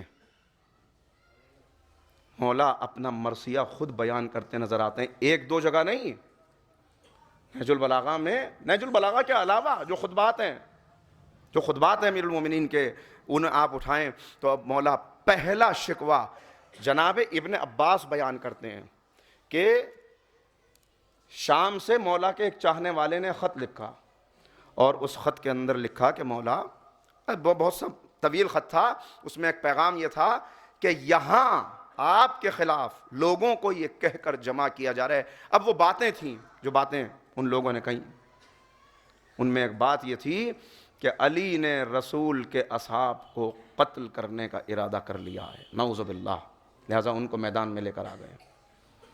کہا یہ اور وہ باتیں جو اور بیان کی گئیں وہ سنی، تو جناب ابن عباس کہتے ہیں کہ اضطراب کا مولا کے عالم یہ تھا، بے چینی یہ تھی کہ میں نے جلال کے عالم میں علی کو 2 یا 3 ہی مرتبہ دیکھا، ان میں ایک یہ موقع تھا کہ جب جلال کے عالم میں امیر المومنین تھے، اور اس وقت کہا میں ملنے کے لیے گیا تو مولا خیمے میں تھے، قمبر نے کہا کہ اس وقت مولا کی طبیعت اچھی نہیں ہے، اضطراب کے عالم میں، کا اندر آواز پہنچ گئی۔ امام نے کہا کہ کون ہے؟ کہا ابن عباس کا، بھیج دو۔ اور اس وقت امام نے خطبہ دیا، اس وقت جو گفتگو کی یہ خطبہ ہے جس کے اندر حقیقتوں کو واضح کیا گیا، جس میں بتایا گیا۔ اس خطبے کو تو میں چھوڑ رہا ہوں، صرف اس کا اشارہ، اس خطبے کو خطبہ طالوتیہ کہا جاتا ہے۔ خطبہ طالوتیہ کیوں طالوتیہ کہا جاتا ہے؟ اس لیے کہ قرآن کا حوالہ دیتے ہوئے امام نے اس میں فرمایا کیا مسئلہ تھا، جب جناب موسیٰ کی آواز پر بنی اسرائیل نے لبیک نہیں کہا اور جواب دیا یا موسیٰ اذهب انت وربک، جاؤ موسیٰ جاؤ، جنگ کرنی ہے تو جاؤ، تم جاؤ اپنے خدا کو لے جاؤ، جب علاقہ فتح ہو جائے ہم رہنے کے لیے آ جائیں گے۔ اس کے بعد وقت گزرتا گیا، اس کا نتیجہ یہ ہوا کہ 40 سال تک امت رسوائی میں مبتلا کرتی گئی، جنگل کے اندر صحرا کے اندر بھٹکتے رہے۔ 40 سال گزر گئے، جناب موسیٰ کا بھی انتقال ہو گیا، جناب ہارون بھی تو پہلے ہی جا چکے تھے، اور اس وقت یہ عالم تھا کہ اب پھر قوم کے کچھ جوان اٹھے اور انہوں نے کہا کہ یہ ذلت، یہ رسوائی کب تک ہم برداشت کریں گے؟ ہم سے پہلے والوں نے سستی دکھائی مگر ہم سستی نہیں دکھائیں گے۔ اور وہ اٹھے آئے، حضرت شموئیل اس دور کے نبی ہیں، ان کے پاس آ کے انہوں نے کہا کہ آپ ہمارے لیے کسی کو سردار منتخب کر دیجئے۔ نیت ان کی کیا تھی، ارادہ کیا تھا، وہ سب اس وقت موقع نہیں، بس اتنا عرض کرتا ہوں، انہوں نے کہا کہ ٹھیک ہے، مگر میں تمہارے اندر وہ بات نہیں پاتا کہ تم اپنے سردار کی اطاعت کر سکو۔ دیکھیے پورا خود اس کا حوالہ امیر المومنین نے اگر دیا ہے خطبہ طالوتیہ میں، تو اس لیے کہ سارا نقشہ قرآن، history repeats itself, history دہراتی ہے اپنے آپ کو، وہی تاریخ جو پیغمبر اکرم نے کہہ دیا کہ تم دیکھو گے بنی اسرائیل نے جو جو کیا وہ سب تم بھی کرو گے، وہی غلطیاں تم بھی کرو گے، لہذا وہی تاریخ ہے جو دہرائی گئی۔ انہوں نے کہا میں تمہارے اندر وہ بات نہیں پاتا۔ یہ لوگ چلے گئے، پھر آئے، بار بار انہوں نے اصرار کیا بنا دیجئے، تو انہوں نے کہا اچھا میں اللہ کی بارگاہ میں التجا کروں گا کہ وہ تمہارا حاکم بنا دے۔ انہوں نے کہا آپ بنا دیجئے، انہوں نے کہا کہ اللہ سے التجا کروں گا، یعنی واضح طور پہ بتا دیا کہ بنانا میرا کام بھی نہیں ہے، میں اعلان کر سکتا ہوں مگر بناتا خدا ہے۔ اور پھر کہا، میں مختصر کر رہا ہوں بات کو، کسی موقع پھر ہوا تو اس کو عرض کروں گا، کہ پھر انہوں نے کہا کہ اچھا، آتے رہے، مقصد یہ تھا اپنے آپ کو بھی پیش کرتے تھے وغیرہ وغیرہ۔ آخر میں کہا کہ اللہ نے طالوت کو تمہارا سردار معین کر دیا۔ طالوت کون؟ دوسری بستی کے رہنے والے ایک چرواہے جو اپنی بھیڑیں کھو گئی تھیں، ان کی تلاش میں یہاں پہ آئے، اور اس کے بعد یہ تو حالات ہوتے ہیں، ان حالات میں ان کو منتخب کر لیا گیا۔ کہا اللہ نے منتخب کر دیا، اور اللہ نے طالوت کو منتخب، اور اس کی یعنی اس کا ثبوت بھی تم دیکھو گے کہ اللہ نے منتخب کیا۔ کیا ثبوت؟ کہ اس کا ثبوت یہ ہوگا، اللہ کی طرف سے معین کیا گیا، اس کا ثبوت یہ ہوگا کہ وہ تابوت سکینہ جو تم سے چھن چکا ہے، ان کے پاس تابوت تھا، تابوت سکینہ، دشمنوں نے اس کے اوپر قبضہ کر لیا، جالوت کے پاس چلا گیا، اب اس کے قبضے میں تھا، محرومی تھی جو ان کے حصے میں آئی تھی، انہوں نے سستی دکھائی تھی۔ کہا اللہ نے بنا دیا، اور دلیل اس کی یہ ہے، ثبوت اس کا یہ ہے کہ تابوت سکینہ خود بخود تمہارے پاس آ جائے گا۔ تابوت سکینہ خود بخود آ گیا، مگر اب کھڑے ہوئے، ان میں کون سا سرخاب کے پل لگے ہیں کہ اللہ نے ان کو بنا دیا؟ غریب، مفلس، اور وہیں پر بتا دیا گیا۔ میں مختصر، میں تو حوالے صرف ایک پس منظر پتہ چل جائے اس لیے عرض کر رہا ہوں، اسی وقت بتا دیا گیا کہ یاد رکھو تم دولت پیش کر رہے ہو، تم سرداری دکھا رہے ہو، تم اپنے آپ کو کہہ رہے ہو کہ ہم بڑے نسب والے، ہم بڑے، مگر اللہ جن بنیادوں پر منتخب کرتا ہے، اللہ نے طالوت کو جو منتخب کیا تو 2 خصوصیات کی بنا پر منتخب کیا ہے، ایک ان کی قوت علمی، دوسری ان کی قوت جسمی۔ مولا طالوت کا حوالہ دے رہے ہیں، مولا بتا رہے ہیں کیا مطلب، یعنی اللہ نے طالوت کو منتخب کیا تھا دو وجوہات کی بنا پر، دو اسباب کی بنا پر۔ ایک، علم میں ان کا کوئی جواب نہ تھا، دوسرے شجاعت میں ان کا کوئی جواب نہ تھا۔ بس عزیزو، اگر علی کے علم کو دیکھنا ہے تو باب مدینۃ العلم بتائے گا، شجاعت کو دیکھنا ہے تو باب خیبر بتائے گا۔ اللہ مولا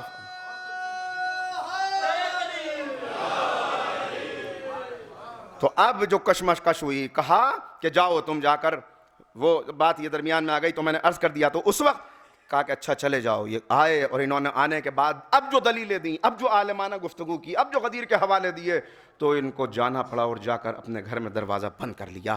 کہا اب جب دروازہ بند کیا، ان کے کو خانہ نشینی اختیار کیے ہوئے کچھ وقت گزرا تھا۔ اب میں یہ جو نام لے رہا ہوں یہ اپنے لوگوں کے لیے لے رہا ہوں، اگر آپ چاہیں کوئی بات ہو تو مائک ہٹا دیجئے، میں اپنے لوگوں تک بات پہنچ جائے تاکہ میرے بچوں کو تاریخ پتہ چلے، میرا صرف اتنا مقصد ہے۔ کہا کہ صرف میں وہ نام لوں گا جس پر حوالے موجود ہیں۔ سب سے پہلے ابن ولید لقب دیا گیا، مولا کا لقب چرا کر دے دیا گیا، سیف اللہ کہا گیا۔ وہ 1000 افراد کا لشکر لے کر ان کے دروازے پہ پہنچے اور کہا کہ آپ گھر میں کیوں بیٹھ گئے؟ خدا کی قسم بنی ہاشم کی آنکھیں آپ کی خلافت پر لگی ہوئی ہیں، ہم آپ کے ساتھ ہیں، آئیے نکلیے باہر۔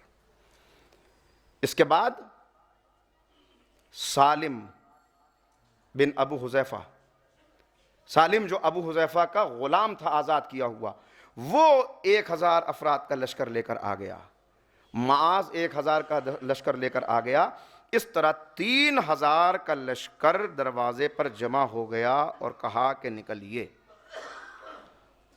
ثانی نے آگے بڑھ کے کہا کہ آؤ باہر آؤ، اور اس طرح یہ سارا لشکر جمع ہو کر کہاں چلا؟ جہاں مولا کائنات اپنے اصحاب خاص کے ساتھ بیٹھے ہوئے تھے۔ اور اب آ کے جو گفتگو کی تو آ کے کہا، قیادت کون کر رہے تھے میں نے عرض کر دیا، ثانی تھے جو قیادت کر رہے تھے، آئے پہنچے اور اعلان کیا، اے اصحاب علی، خدا کی قسم اگر تم میں سے کسی نے آج کے دن کل کی طرح کوئی بات کہی تو میں اس کی آنکھیں نکال لوں گا۔ اس پر خالد ابن سعید جو مولا کے چاہنے والے تھے وہ اٹھے اور انہوں نے کہا کہ جنگ کے موقعوں پر تو تم فرار کر جاتے ہو اور اپنوں کے خلاف تلوار کی دھمکی دے رہے ہو۔ اور پھر کہا کہ سنو، خدا کی قسم ہماری تلواریں تیری تلوار سے زیادہ تیز ہیں اور ہم تعداد میں کم ہونے کے باوجود اپنی جان ہتھیلی پر لے کے جنگ کرتے ہیں۔ خدا کی قسم اگر ہم علی کی اطاعت کو مقدم نہ سمجھتے، اگر ہمارے مولا کی اجازت ہوتی اور ان کی اجازت کے بغیر تلواریں نکال کر تم سے جہاد کرنا ممکن ہوتا تو ہم اسے فرض عین سمجھ کے پورا کرتے۔ جیسے ہی انہوں نے یہ جملہ کہا، مولا بھی موجود تھے تو مولا اٹھے اور کہا کہ اے خالد، اللہ نے تیرے جذبہ دفاع کو دیکھ لیا، اللہ نے تیری خدمت کو قبول کر لیا، اب خاموش ہو جا۔ اور اس کے بعد سلمان فارسی کھڑے ہوئے اور سلمان نے جو کہا ہے، بس 2 جملے سناؤں گا، وقت ختم ہو رہا ہے میں دیکھ رہا ہوں۔ سلمان، جناب سلمان نے جو کچھ کہا 2 مرتبہ کہا، اللہ اکبر، اللہ اکبر، میں نے اپنے ان دونوں کانوں سے رسول خدا سے سنا ہے، اور اگر میں نے نہ سنا ہو تو خدا کرے میرے کان بہرے ہو جائیں۔ کیا سنا ہے؟ حضرت نے فرمایا تھا ایک وقت ایسا آئے گا کہ میرا بھائی اپنے دوستوں کے ساتھ مسجد میں بیٹھا ہوا ہوگا اور اس وقت دوزخ کے کتوں کا ایک گروہ اسے اور اس کے دوستوں کو قتل کرنے کے لیے آئے گا۔ جیسے ہی جناب سلمان محمدی کی زبان پر یہ جملہ آیا، آگے بڑھ کے دشمنوں نے ان کو گھیرا اور گریبان سے پکڑ کے ان کو زمین پر چت کر دیا۔ بس اتنا ہونا تھا، اللہ اکبر، کہ ایک مرتبہ مولا کائنات آگے بڑھے اور کہا کہ اگر خدا کا پہلے سے طے شدہ فیصلہ، جناب سلمان کا دفاع کیا اور کہا اگر خدا کا پہلے سے طے شدہ فیصلہ نہ ہوتا اور رسول خدا کا عہد نہ ہوتا تو میں آج تجھے دکھا دیتا کہ تعداد میں کم ہونے کے باوجود بہادر کون ہے اور کمزور کون ہے۔ اور پھر اپنے اصحاب سے فرمایا اٹھو اور چلے جاؤ، اللہ تعالیٰ تم پر رحمت نازل کرے۔ خدا کی قسم میں اب اس مسجد میں ایسے آؤں گا کہ جیسے میرے بھائی موسیٰ اور ہارون آیا کرتے تھے، یعنی جیسے جناب موسیٰ اور ہارون کو جب اکیلا کر دیا گیا تو وہ محدود انہوں نے اپنے آپ کو کر لیا، ایسے ہی اب میں بھی اپنے آپ کو محدود کر لوں گا، کیونکہ خدا کی جس حجت کو رسول خدا نے قائم کیا تھا اسے معطل کرنا درست نہیں ہے، یعنی مجھے ان کی سنت پر عمل کرنا ہے۔ اور پھر سلسلہ یہاں پر رک گیا۔ یہ تھا ایک موقع، باقی کا وقت نہیں، مگر ہاں ایک بات اور، وقت گزرا، زمانہ آگے بڑھتا گیا، کیا کیا کچھ ہو گیا وہ آپ مصائب کی منزلوں میں سنتے ہیں، اور میں ابھی مصائب میں وہی پڑھوں گا اور بس وہیں پر گفتگو رک جائے گی، زیادہ دیر نہیں، بس تقریر آخری مرحلے میں آ چکی۔ بہت شکر گزار آپ کی توجہات کا، اور یہ دعا کرتے ہوئے کہ اللہ رب العزت ہمیں یہ توفیقات عنایت فرمائے کہ ان ہستیوں نے اتنی عظیم قربانیاں جن مقاصد کو پیش نظر رکھ کے دی ہیں، ہم ان مقاصد پر گامزن ہو جائیں۔ ان کے نقوش، اس دعا کی قبولیت کے لیے ہم صلوات پڑھ لیں مل کے محمد و آلہ۔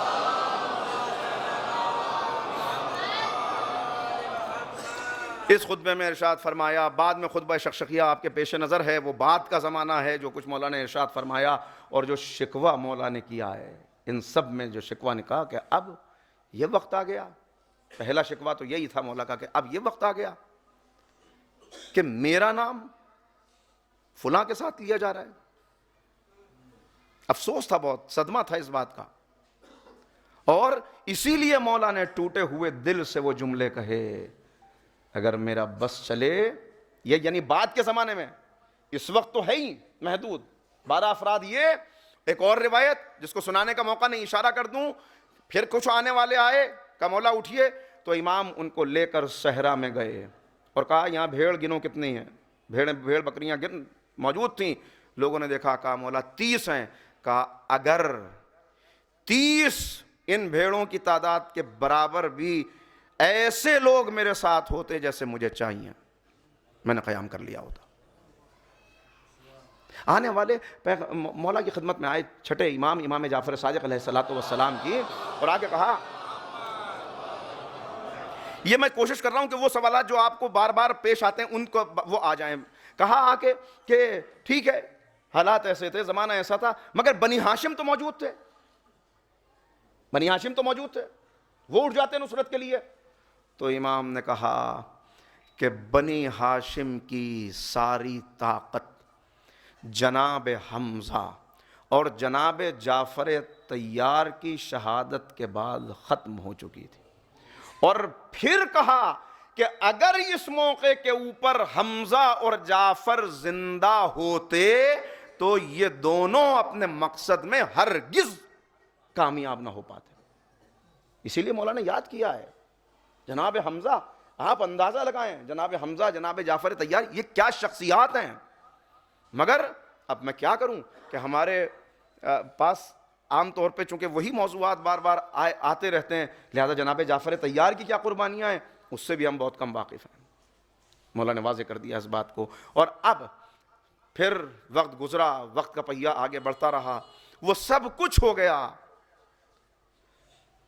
کہ جس کو ابھی مصائب میں ذکر کروں گا, اور پھر شہزادی کو ان کے حق سے محروم کر دیا گیا. دربار میں بی بی نے خطبہ ارشاد فرمایا. اس خطبے کے کچھ اشارے کل میں نے آپ کی خدمت میں کیے. محروم کر دیا گیا, یہ کہہ کے پلٹ آئیں کہ بخدا اب میں زندگی بھر تجھ سے بات نہ کروں گی, اور ہر نماز میں تیرے لیے بد دعا کروں گی. اور وصیت کی میرے جنازے میں شریک نہ ہونے دیجیے گا, وصیت کی. اس کے بعد جب یہ حق سے محروم کر دیا گیا تو مولا نے ایک خط لکھا ہے, اس کے 2-3 جملے اور سناتا ہوں, اگر آپ تھک نہ گئے ہوں.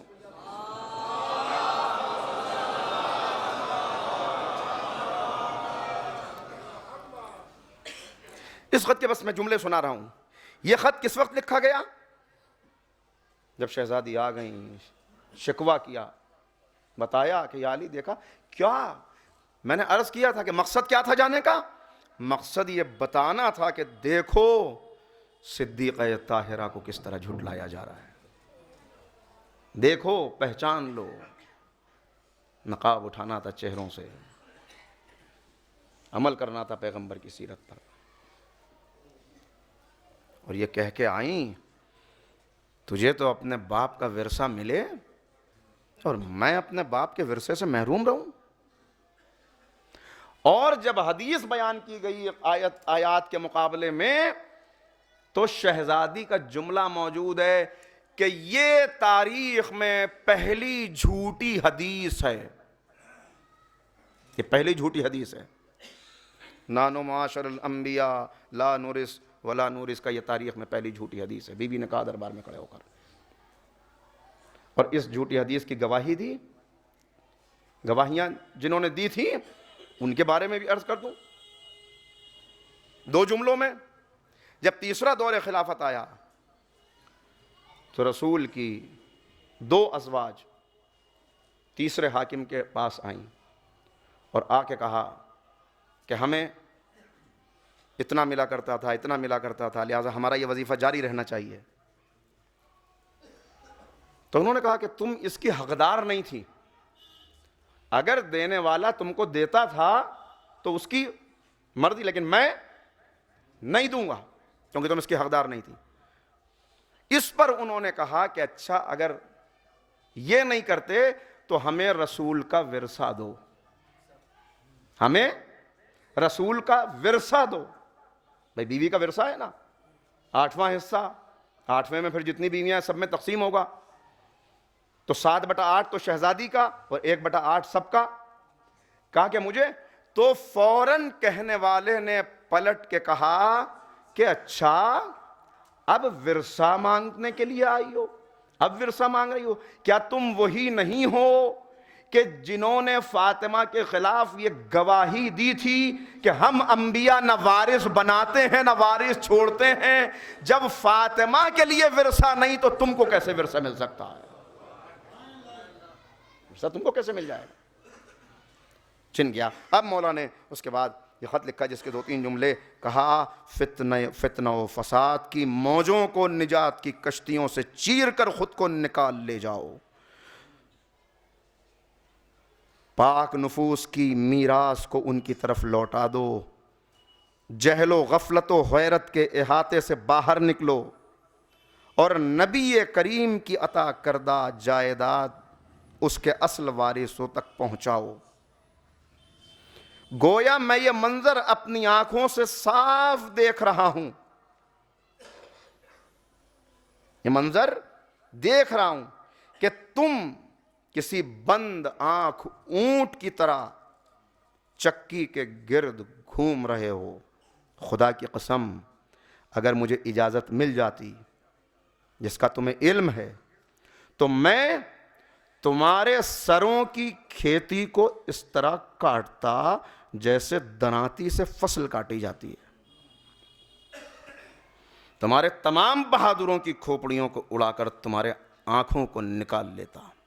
تم مجھے بخوبی جانتے ہو کہ میں وہی شخص ہوں جس نے انبوہ کثیر رکھنے والی جمعیتوں کو پراگندہ کر دیا، جس نے لشکروں کو نابود کر دیا، تمام تر کفر کے انتظام کو برہم کر دیا، شور و غوغا کو بجھا کے دم لیا، ہمیشہ جنگ کے میدانوں میں مشغول رہنے والا، جبکہ تم اپنے گھروں میں چھپے رہتے تھے۔ چھوڑتا ہوں بیچ میں سے، مجھے اپنے ماں باپ کی زندگی کی قسم، تم لوگ ہمارے گھر میں نبوت و خلافت کے اجتماع کو قطعاً پسند نہیں کرتے۔ تم نے ابھی تک بدر و احد کے کینوں کو فراموش نہیں کیا۔ خدا کی قسم، جو کچھ اللہ کی طرف سے تمہارے لیے مقدر ہو چکا ہے، جو اللہ کی طرف سے تمہارے لیے مقدر ہو چکا ہے، اگر میں وہ بیان کر دوں تو شدت اضطراب سے تمہاری پسلیاں چکی کے دانتوں کی طرح تمہارے جسموں میں داخل ہو جائیں۔ تم برداشت نہ کر سکو اگر میں تمہیں بتا دوں کہ کیا فیصلہ ہو چکا ہے تمہارے لیے۔ حالت یہ ہے، ہاں اب اپنے شکوے ہیں، حالت یہ ہے کہ اگر میں کچھ بولتا ہوں تو کہتے ہیں کہ علی حسد کر رہا ہے، اور اگر خاموش رہتا ہوں تو کہتے ہیں ابو طالب کا بیٹا موت سے ڈر گیا۔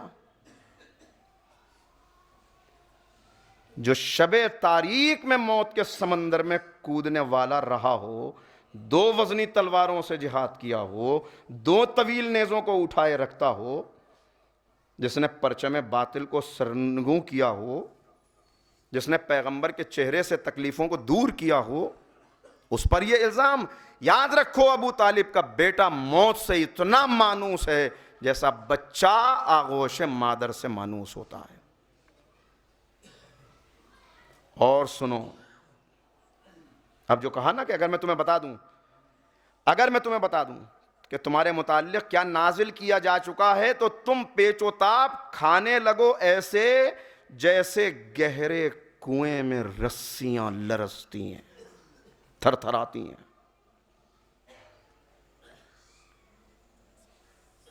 بس چھوڑتا ہوں باقی چیزوں کو۔ اب جب یہ خط ملا تو یہ خط آنے کے بعد پریشان ہو گئے، اور اب اول نے ثانی سے کچھ کہا کہ بھئی یہ جو کچھ کہا، اس کے بعد جو انہوں نے پلٹ کے کہا وہ 2 جملے اور سن لیجئے۔ جب انہوں نے ذرا نرم گفتگو کرنے کی کوشش کی تو ثانی نے کہا کہ تو اس کا بیٹا ہے جس نے کبھی جنگوں میں پیش قدمی نہیں کی۔ اب آپس میں جھگڑا ہو رہا ہے، جس نے کبھی سخاوت نہیں دکھائی، اے بزدل، اے کمزور، کتنا چھوٹا دل ہے تیرے پاس۔ میں نے صاف اور شفاف پانی کے چشمے پر تجھ کو بٹھا دیا اور تو اس سے استفادہ نہیں کر پا رہا۔ اس پانی سے اپنی پیاس بجھا کر سیراب ہو جا۔ میں نے کتنی سرکش گردنوں کو جھکا دیا اور کتنے تجربہ کار لوگوں کو تیرے گرد جمع کر دیا، مگر میری محنت اور میرے اقدامات سے تو استفادہ نہیں کرتا۔ اگر تو فائدہ اٹھائے، ہاں اگر میں نے یہ خدمت انجام نہ دی ہوتی تو علی ابن ابی طالب تمہاری ہڈیوں کا چورا بنا چکے ہوتے۔ یہ بات ہوئی، اور پھر اب انہوں نے پلٹ کے جواب دیا اور انہوں نے کہا کہ سنو علی خاموش ہیں 3 وجوہات کی بنا پر۔ نمبر 1، علی تنہا ہے، ان کا اس وقت کوئی مددگار نہیں ہے۔ یعنی چند لوگوں کا، مٹھی بھر لوگوں کا ہونا تو مولا کہہ چکے، بیان کر دیا مولا نے، یا کٹے ہوئے ہاتھوں سے حملہ کر دیتا، یا حلق میں ہڈی تھی، کانٹا تھا، پھندا تھا۔ تو اب پلٹ کے کہا کہ پہلی چیز علی تنہا ہیں، دوسرے وہ وصیت رسول کے پابند ہیں۔ وہ وصیت رسول کی 1-2 مرتبہ نہیں، کتنی مرتبہ پیغمبر نے وہ وصیت رسول کے پابند۔ اور تیسرے، عرب کے تمام قبائل بدر و احد کا کینہ دلوں میں پالے بیٹھے ہیں، اس لیے وہ علی پر ہونے والے ظلم پر اندر ہی اندر خوش ہوتے ہیں۔ اور اگر ایسا نہ ہوتا، دیکھیں تعریف وہ جو دشمن کی زبان سے ہو، اگر ایسا نہ ہوتا اور علی ہمیں ختم کرنے کا ارادہ کر لیتے تو انہیں دائیں ہاتھ کو حرکت دینے کی ضرورت نہ پڑتی، انہیں دائیں ہاتھ کو حرکت دینے کی ضرورت نہ پڑتی، وہ اپنے بائیں ہاتھ سے ہمارا کام تمام کر چکے ہوتے۔ یہ ہیں وجوہات۔ بنی ہاشم کمزور ہیں، ساتھ دینے والوں کی تعداد، ایک موقع صرف ایسا ہے کہ مولا کے خطبہ دینے کے بعد 360 افراد آ گئے اور انہوں نے آ کے کہا ہم آپ کے ساتھ ہیں۔ اچھا یا علی ہاتھ بڑھائیے، موت کی شرط پہ آپ کے ہاتھ پر بیعت کریں۔ ہو گئی بیعت۔ مولا نے کہا کل اپنا سر منڈا کر فلاں مقام کے اوپر مجھ سے ملنا۔ مولا نے خود بھی اپنا سر منڈایا، جنگی لباس پہنا، اس مقام پر پہنچے۔ 360 بیعت کر کے گئے تھے اور 5 تھے جو ان میں سے واپس پلٹے۔ یہ ہے علی کی تنہائی، یہ ہے علی کی تنہائی، وہ ہے رسول سے کیا ہوا وعدہ، اور یہ ہے درد جس کو بار بار بیان کیا کہ اگر مجھے مرتد ہو جانے کا خطرہ نہ ہوتا قبیلوں کے تو میں اپنے حق کو یوں جانے نہ دیتا۔ یہ تو مولا بیان کر رہے ہیں، اور اب بتا تو دیا دشمن نے، مگر جرت، کیسی جرت، کیسا ظلم۔ اب جو آپ کے سامنے مصائب میں، پھر تھوڑا سا خط پڑھ رہا ہوں اور 2-4 جملے الگ سے پڑھوں گا۔ یہ خط وہ ہے کہ انٹرنیٹ پہ میری ایک اور تقریر میں بھی یہ موجود ہے، جب میں نے آج 2015 میں مختار نامہ پڑھا تھا، تو حوالہ اس لیے دے رہا ہوں کہ آپ تک بات پہنچ جائے کہ کہاں یہ خط کس موقع کا ہے۔ تو اس وقت اس خط کا ذکر آتا ہے کب کہ جب جناب مختار کو گرفتار کر لیا گیا اور ان کے پاس رہا ہونے کا کوئی ذریعہ نہ تھا، تو چونکہ ان کے بہنوئی تھے عبداللہ ابن عمر، انہوں نے ان کو خط لکھا کہ آپ میری سفارش کریں تاکہ مجھ کو رہا کر دیا جائے، اس لیے کہ ان کے پیش نظر وہ مقصد ہے جب قید خانے میں مختار کی ملاقات جناب میثم تمار سے ہوئی، جناب میثم نے پیغام پہنچایا، جناب میثم نے بتایا کہ اے مختار تیرے بارے میں امیر المومنین مجھے یہ بتایا کرتے تھے، اور اب مختار کو اپنی زندگی کا مقصد مل گیا، یہ خط لکھا۔ اس خط کے بعد یہ سفارش لے کر پہنچے ایک موقع پر، اس سے پہلے بھی کچھ اور باتیں ہو چکی تھیں، اور اس وقت ان کی ملاقات شام میں یزید سے ہوئی، یزید سے گفتگو ہوئی جو تلخ ہو گئی۔ اور دیکھیے اہل بیت کی مظلومیت کا حوالہ بھی لوگوں نے دیا تو اپنا فائدہ دیکھ کر دیا۔ جو انتقام کا نعرہ لگا رہے تھے باقی افراد، ہم انتقام لیں گے، انہیں انتقام نہیں لینا تھا، انہیں حکومت چاہیے تھی، لہٰذا انہوں نے بھی کچھ باتیں کہیں جس میں یہ کہا کہ کیا یہ زیب دیتا تھا کہ نواسہ رسول کی شہادت کے بعد اہل حرم کو اسیر کر لیا جائے؟ تو یزید کا غصے سے چہرہ تمتمانے لگا، اور اس نے کہا کہ تم یہ باتیں کہہ رہے ہو، ٹھہرو۔ وہ اندر گیا، ایک صندوق کھولا، ایک خط نکالا، اور ان سے آ کے کہا اس خط کی تحریر کو پہچانتے ہو؟ کہا ہاں یہ میرے والد کی تحریر ہے۔ کہا یہ وہ خط ہے جو تمہارے والد نے میرے والد کو لکھا تھا، اور انہوں نے مجھے آج ہی کے دن کے لیے اس وصیت کے ساتھ یہ خط دیا تھا کہ اس کو بہت سنبھال کر رکھنا، کبھی یہ تمہارے بہت کام آئے گا۔ بات واضح ہو گئی کب کا خط ہے۔ اب اللہ اکبر، کیا ظلم ہے جو رسول کی بیٹی پہ ہوا ہے۔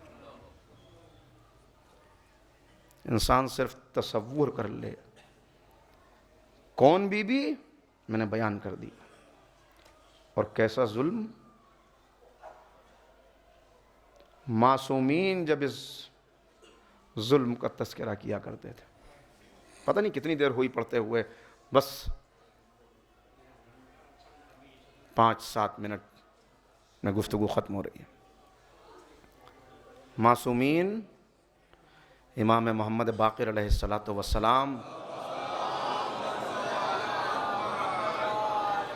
بخار کی شدت میں امام مبتلا ہیں، شدید بخار ہے، اور امام کہہ رہے ہیں یا فاطمہ بنت محمد، یا فاطمہ۔ ایک مرتبہ راوی نے سوال کیا، مولا اپنی جدہ کو یاد کر رہے ہیں؟ کہا جب ہم اپنی جدہ کی اذیت کو یاد کرتے ہیں تو ساری اذیتیں ختم ہو جاتی ہیں۔ بخار کی شدت ہے، اذیت ہے، جدہ کو یاد کر۔ بشار ایک چھٹے امام کے شاگرد ہیں، راوی ہیں، صحابی ہیں، کہتے ہیں میں امام کی خدمت میں پہنچا اس عالم میں کہ امام کے سامنے کھجوریں رکھی ہوئی تھیں، امام کھجور تناول فرما رہے تھے۔ کہا آؤ بشار آؤ، مختصر کر کے 2-3 جملوں میں سنا رہا ہوں۔ کہا آؤ بشار کھجور کھاؤ۔ بشار آ کے بیٹھ گئے، مگر چہرہ اترا ہوا تھا، کھجوریں نہ کھائیں۔ کہا کہ کھجور کھاؤ۔ کہا مولا مجھ سے کھجور کھائی نہ جائے گی۔ کہا کہ سبب کیا؟ کہا مولا ابھی حاکم کے نمائندوں نے، حاکم کے سپاہیوں نے ایک خاتون کو گرفتار کیا ہے اور اس کو بری طرح مارتے ہوئے دربار کی طرف لے گئے۔ امام نے کہا اس کا جرم کیا تھا؟ کہا مولا اس بی بی کا جرم یہ تھا کہ اسے ٹھوکر لگی اور وہ گری تو اس نے گرتے ہوئے کہا لعن اللہ ظالمی کی یا فاطمہ، اے اللہ کی لعنت ہو حضرت فاطمہ پر ظلم کرنے والوں پر، کہ اس جرم میں اس کو گرفتار۔ بس یہ سننا تھا کہ امام تڑپ کے کھڑے ہو گئے اور اتنا روئے کہ آنسو داڑھی سے بہہ کے دامن تک پہنچ گئے۔ امام نے کہا آؤ میرے ساتھ مسجد سہلا چلو۔ مسجد سہلا آئے، امام نے نماز پڑھی 2 رکعت، اس کے بعد دعائیں شروع کر دیں اور پھر کہا کہ جاؤ اب جا کے دیکھو وہ مومنہ رہا کر دی گئی ہے۔ یہ گئے، جا کے دیکھا رہا کر دیا، آئے واپس، کہا ہاں مولا وہ مومنہ رہا کر دی گئی۔ کہا کیا ہوا؟ کہا کہ حاکم تک جب اسے لے جایا گیا اس نے حاکم کے سامنے ان جملوں کو دہرا دیا اور حاکم کے دل میں کوئی رحم آ گیا، وہ امام کی دعا کا اثر تھا کہ اس کو رہا کر دیا۔ اور جب رہا کیا تو حاکم نے اسے کچھ نذرانہ دینا چاہا، اس نے کہا میں قاتلان فاطمہ کی حمایت کرنے والوں سے کوئی نذرانہ نہیں لوں گی۔ امام کا گریہ اور بڑھ گیا، کہا اسے پیسوں کی شدید ضرورت تھی، اس کے گھر میں کئی دن سے فاقہ ہو رہا ہے، تو یہ کہہ کے امام نے کچھ رقم دی، کہا یہ رقم لے کے چلے جاؤ، اس کو دینا اور کہنا تیرے امام نے سلام کہا۔ آنے والا آیا، رقم دی، کہ تیرے امام نے سلام کہا ہے۔ اتنا سننا تھا کہ یہ امام کا سلام میرے لیے کہ غش آ گیا، اسے غش آ گیا، غش سے فاقہ ہوا، کہا میرے امام نے سلام، ہاتھوں کو جوڑ کے کہا مجھے رقم نہیں چاہیے، اتنا کہنا مولا آپ کی شفاعت کی طلبگار ہوں۔ امام نے کہنے والے نے کہا امام نے پہلے ہی بتا دیا تھا کہ تو یہ جواب دے گی، لہذا امام نے کہا یہ تحفہ ہے، اس کو بھی قبول کر لے اور تیری شفاعت کی ضمانت ہم لیتے۔ معصومین بتا رہے ہیں کیوں، کیا مظالم ہیں، کیسے مظالم، سنیے اب خود بیان کرنے والا بیان کر رہا ہے کہ میں نے کیا کیا، کیسا ظلم ہے جو ہوا ہے۔ بس کہاں سے عرض کروں آخری جملے اور پھر زندگی رہی تو ملاقات ہوگی، بس سنیے گا، بیان کر رہے ہیں جو خط لکھا، اس خط کے اندر کیا ہوا۔ کہا میں اپنے ساتھیوں کی مدد سے مشورہ کرنے کے بعد علی کے گھر گیا، علی کی کنیز فضہ باہر آئی تو میں نے کہا علی سے کہو وہ باہر آئیں اور بیعت کر لیں کیونکہ تمام مسلمان بیعت کر چکے ہیں۔ فضہ نے کہا امیر المومنین قرآن کی جمع آوری میں مصروف ہیں۔ میں نے کہا ان باتوں کو رہنے دے، علی سے جا کر کہہ کہ وہ باہر آئیں ورنہ ہم گھر میں داخل ہو جائیں گے اور انہیں زبردستی پکڑ کے لے آئیں گے۔ اب کہتا ہے اسی وقت اسی وقت فاطمہ دروازے پہ آ گئیں. دروازے کے پیچھے کھڑے ہو کر انہوں نے کہا اے جھوٹے اور گمراہ لوگو, کیا کہتے ہو, ہم سے کیا چاہتے ہو؟ میں نے کہا تیرے ابن ام نے جواب کے لیے تجھے یہاں کیوں بھجوایا ہے؟ لہجہ اور الفاظ دیکھیں, مجبور ہوں دہرانے کے لیے تاکہ پتہ چلے. کہا کہ تمہارے ابن ام نے جواب کے لیے تجھے یہاں کیوں بھجوایا ہے؟ میں نے کہا اور خود پردوں کے پیچھے چھپ کے بیٹھ گیا ہے. فاطمہ نے مجھ سے کہا تیری سرکشی نے مجھے یہاں آنے پہ مجبور کیا ہے, تیری سرکشی نے مجھے یہاں آنے پہ مجبور کیا ہے. یہاں تجھ پر اور تمام گمراہ لوگوں پر میں حجت تمام کرنے کے لیے آئی ہوں. میں نے کہا کیسے یہ جملہ کہوں؟ میں نے کہا یہ بیہودہ باتیں نہ کرو اور یہ زنانہ بہانے چھوڑ دو. یہ کون سا در ہے جہاں نبی آ کے سلام کیا کرتے ہیں؟ کس سے گفتگو ہو رہی ہے؟ نبی کی بیٹی موجود ہے. بس ایک مرتبہ میں چھوڑتے ہوئے چیزوں کو کہا تو مجھے شیطان کے گروہ سے ڈرانا چاہتا ہے؟ تجھے معلوم ہونا چاہیے کہ شیطان کا گروہ کمزور اور ناتما ہے. میں نے کہا اگر علی باہر نہ نکلے تو بہت سی لکڑیاں یہاں لاؤں گا اور اس گھر کو اس کے رہنوں والوں سمیت جلا دوں گا. انہوں نے کہا کیا اس گھر میں آگ لگا دو گے جہاں نبی کے نواسے رہتے؟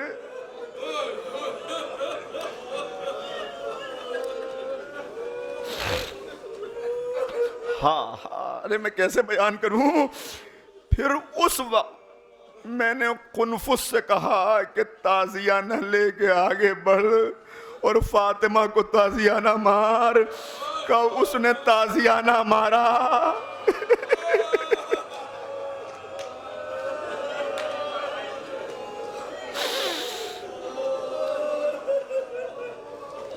سننا کیسے؟ کہ اس نے تازیانہ مارا. فاطمہ نے کہا اے خدا و رسول, اے امیر المومنین اور خدا و رسول کے دشمن, اور اس کے ساتھ مجھے گھر میں داخل ہونے سے روکنے کے لیے اپنے دونوں ہاتھ زنجیر پر رکھ دیے. لیکن منظر سمجھ میں آیا؟ دشمن دروازہ کھولنے کی کوشش کر رہا ہے, شہزادی امامت و ولایت کی مدافعت میں کھڑی ہوئی ہے, زنجیر کے اوپر اپنے ہاتھ کو شہزادی نے رکھ دیا تاکہ دروازہ کھل نہ سکے. میں کیسے پڑھوں اس کے آگے؟ کہا میں نے اس کے ہاتھوں کو شدت سے جھٹک دیا, دروازے کو زور سے دھکا دیا اور میں نے فاطمہ کے ہاتھوں پر ایسا تازیانہ مارا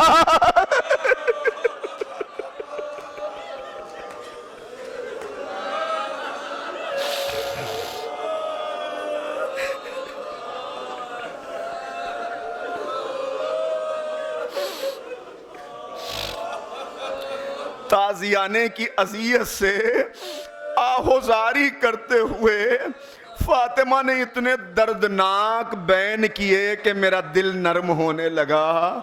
ایک مرتبہ میں نے سوچا یہاں سے چلا جاؤں, مگر پھر علی کا کینہ تازہ ہو گیا.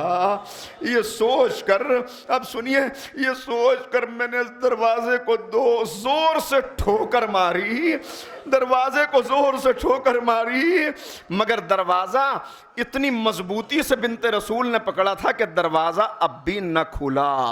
اس وقت فاطمہ رو رو کے بابا سے فریاد کر رہی تھی. کیا کہہ رہی تھی؟ ابا جان, اے رسول خدا, آپ کی پیاری بیٹی سے یہ سلوک کیا جا رہا ہے, سلوک کیا جا رہا ہے.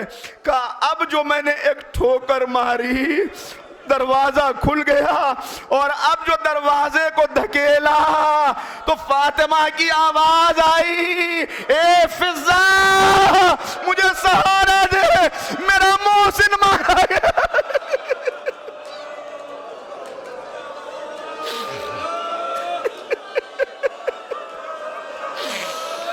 واہ غربتا,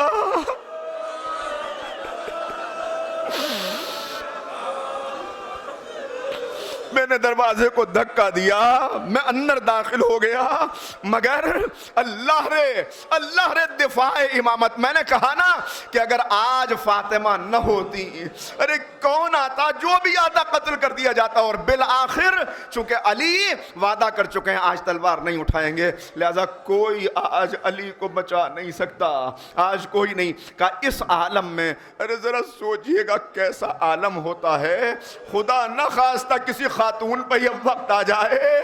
کہا کہ ظالم آگے بڑھا، مولائے کائنات کے گلے میں ایسے البیٹ دے کے چادر کو گلے کے اندر ڈالا رسی کی شکل میں، اور علی کو کھینچ کے چلا. کہا جب دیکھا کہ علی کو لے جایا جا رہا ہے، فاطمہ اس عالم میں کھڑی ہو گئی، اس عالم میں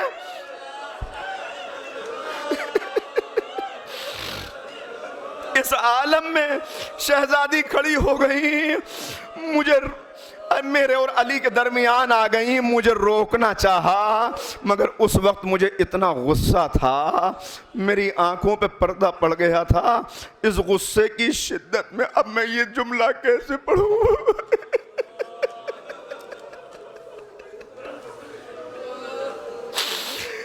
غصے کی شدت میں جب میں نے یہ دیکھا فاطمہ علی کو لے جانے نہ دیں گی، میں نے فاطمہ کے رخسار پہ تماچا.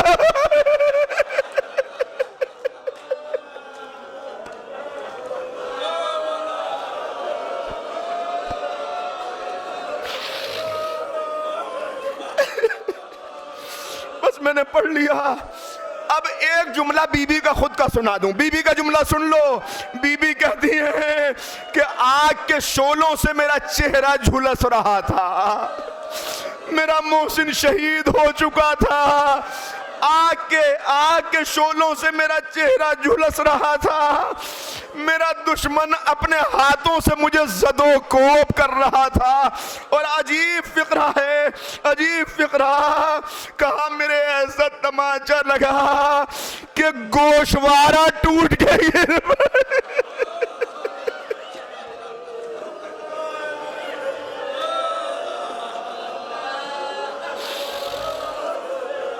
گوشوارہ ٹوٹ کے گر پڑا.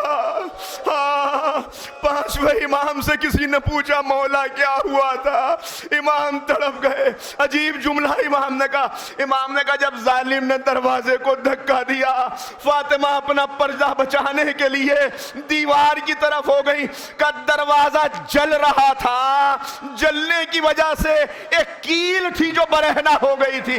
کہ وہ کیل ہماری جدہ کے شکم میں پیوست ہو گئی.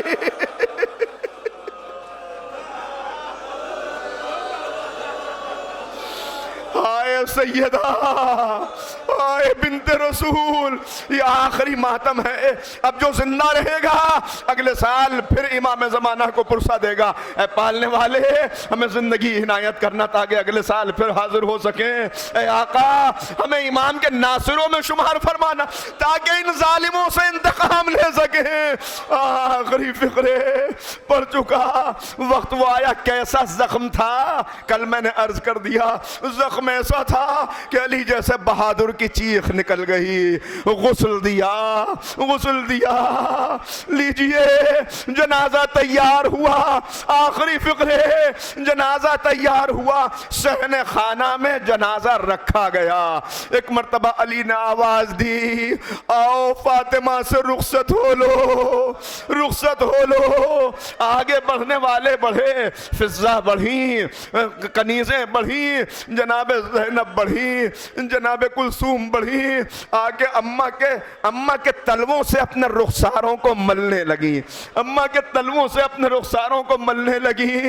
کا ایک مرتبہ مولا خود فرما رہے ہیں کہ عجیب عالم تھا. میں دیکھ رہا تھا کہ کفن کے اندر حرکت تھی اور فاطمہ کے رونے کی آواز.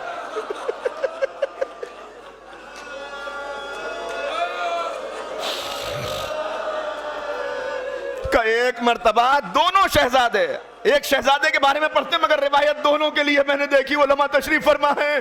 دونوں شہزادے بڑھے اور کہا اماں اماں ہم یتیم ہو رہے ہیں، اماں آپ ہمیں چھوڑ کے چلی جائیں گی۔ دونوں شہزادے آگے بڑھے، کہا بچوں کا آگے بڑھنا تھا، بندے کفن ٹوٹ گئے، ہاتھ نکلے، آؤ میرے بچوں آؤ۔ بچے قریب ہوئے، فاطمہ نے دونوں کو سینے سے لگایا، دونوں کو سینے سے لگایا۔ ابھی کچھ دیر گزری تھی، آخری دو فقرے کچھ دیر گزری تھی، عجیب فقرہ اسی کتاب کا ہے، عجیب فقرہ، کچھ دیر گزری تھی، ہاتف غیبی کی آواز آئی، علی جلدی بچوں کو الگ کر دو، ملائکہ میں کوہرام ہے، رسول خدا کو ملائکہ میں کوہرام۔ علی آگے بڑھے، دونوں بچوں کو الگ کیا۔ ارے یہ تو علی جیسا مہربان باپ تھا، آگے بڑھ کے بچوں کو الگ کیا، سینے سے لگایا۔ اے مولا آج بچوں کو ماں کے جنازے سے الگ کر رہے ہیں، مولا کربلا میں ایک یتیمہ ہے، باپ کا لاشا جلتی ریت پہ پڑا ہے، یا علی آئیے آئیے سکینہ کو لا۔